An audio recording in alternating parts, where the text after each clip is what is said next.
This same African brother, right? And when I say this, I don't want it to be taken under context that I'm against us using the term African for ourselves. But this same African brother, right? I'm saying this because he talked like he's so proud to be African that he even named his URL address African Glory. But what kind of glory is there in hiding your face? If you look at it, he got 5 posts, 5 YouTube sections about the Moor Science Temple of America, a group of people who acknowledge their root in history through Africa, through the Moorish family of nations in Western Africa. He's so proud of himself that he attacks us, but won't even show his own face. Where is the glory in that? What is so African about hiding yourself? He talks all this stuff about the Moors, but he must be afraid of the Moors if he's hiding his face from the Moors. Right, because you see me here, plain and simple, all in your face. And he probably don't like my face because I'm too light for him. But the fact is, even with this light skin, I'm more African than he'll ever be. I know more about my people there than he ever has and ever will. That's why he's still calling himself black. That's why he's still using names for our race like nigger. Who invented the word nigger? Who used the word nigger to put our people down? Who used the word nigger when they was enslaving us? Here he is from the Grand Lodge, right? From the European Grand Lodge, which the slave masters brought to America and imposed upon their slaves. And he's using whose language when he attacks us? Is he using our language? Is nigger an Egyptian word? Is nigger a Sudanese word? Is nigger a word from the Congo? No, it's a European word. And that's how he sees you. That's why he attacks us, because we're teaching you to be yourself. And he knows that in teaching you to be yourself, he must destroy us. He must attack us. He must put us down. He must lie upon us. The best lie that he could come up with first in his first video was the fact that right now in Morocco, the national government there has not joined with the African League of Nations that have built up down there in Africa, which is true. But let's get one truth. This man is so good at forgetting things.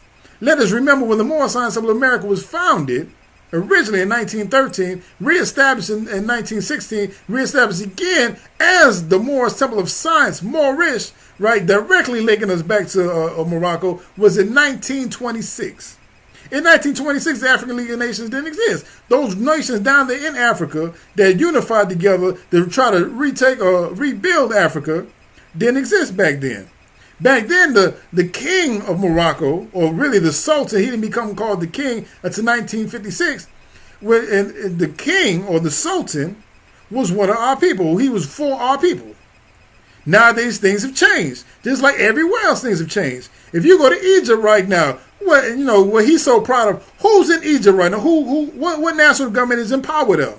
I didn't see him mention that. I see him talking about he's from the Grand Lodge of Seti. I see him talking about he's from the ancient Egyptian Empire. Or he's talking about Hotep, like he know what the word mean. Right? But he only know what the Rosetta Stone told him, and he only know what the European told him the Rosetta Stone told him.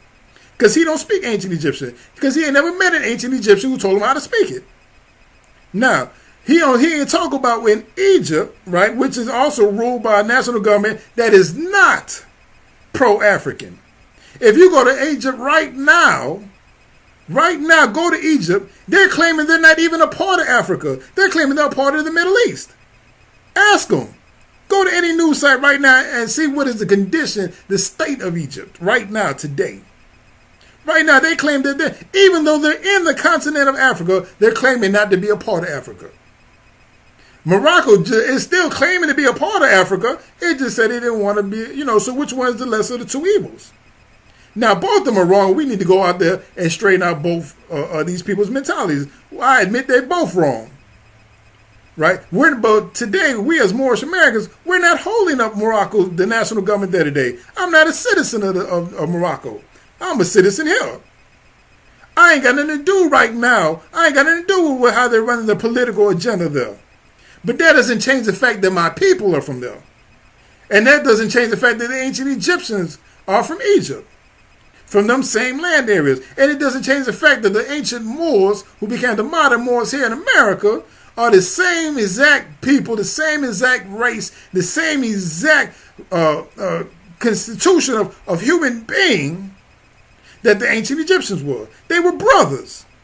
You know, one thing the brother talked about in his video series is how the Moors at one point, they ruled over Spain, and when the Spaniards finally dominated the Moors again and the Moors came back to Africa, he was talking about the Moors went to other countries or nations in Africa and dominated them.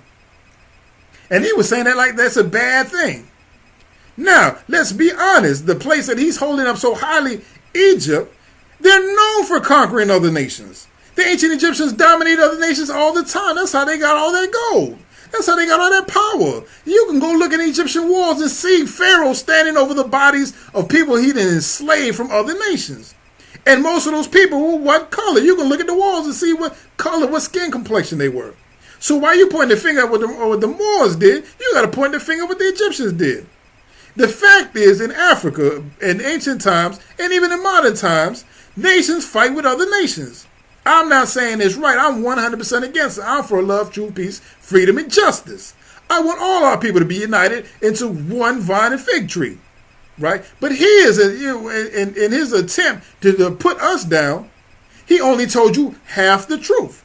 He didn't tell you the whole truth. Everything you can look at good in Morocco and the Moors in the West Africa, you can look at good in Egypt and everybody else that's attached to them, Sudan, Ethiopia, Kenya, so on and so forth. Everything bad you see in Morocco today and the Moorish family of nations, you see in East Africa. It's one universal problem.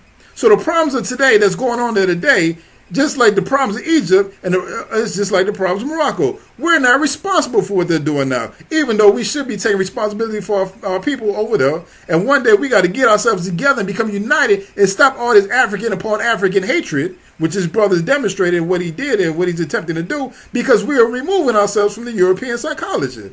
That's why he still thinks he's black, because his slave master told him he was black. But let's be 100% honest. If you open up a crayon box right now, I dare you, go to any Walmart, go to Walgreens, go anywhere and buy a crayon box, open up the crayon box and tell me how many colors of black there are. Tell me how many shades of black there are. Tell me how many complexions of black there are. There's only one black crayon. There's no light black, dark black, blue black, red black, green black. There's black. Just like the tassels on my fez. There's black.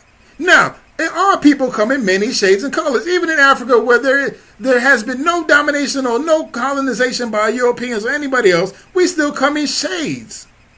So what? Or don't those people know they're only supposed to be in one shade? Don't those people know there's only supposed to be one? Because in the crayon box, there's only one black crayon. The truth is, we're not really black. We ain't never been black. We have been dark. We ain't never been black. You can't show me a black man. Because if you show me a black man, you'll show me somebody who's not a member of the human family. Because in the human family, there are no black people. See, but that's not what he said. We removed ourselves from that because the slave masters are the ones who told us, the Europeans are the ones who told us we were black, Negro, and colored.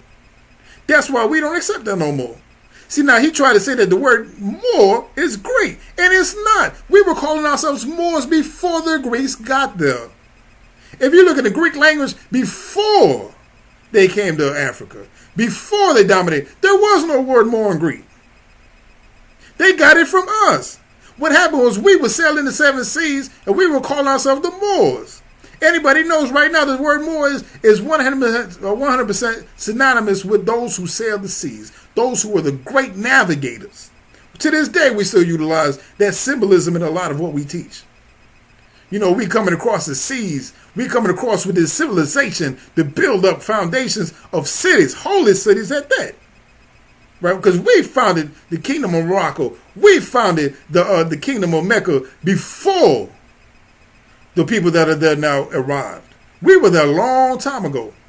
But he ain't telling you that either. Right? So when we talk about Mecca, he's not telling you the whole story. But the Greeks got the word Moors from us. We were calling ourselves that long before they got there. And then when people asked them, well, who are the Moors? What does the word Moor mean? Then they said it's those people over there. And it became synonymous with black. Moor does not mean black. If you go to Greek right now and you order a black ice cream, the word is Noor, N-O-I-R.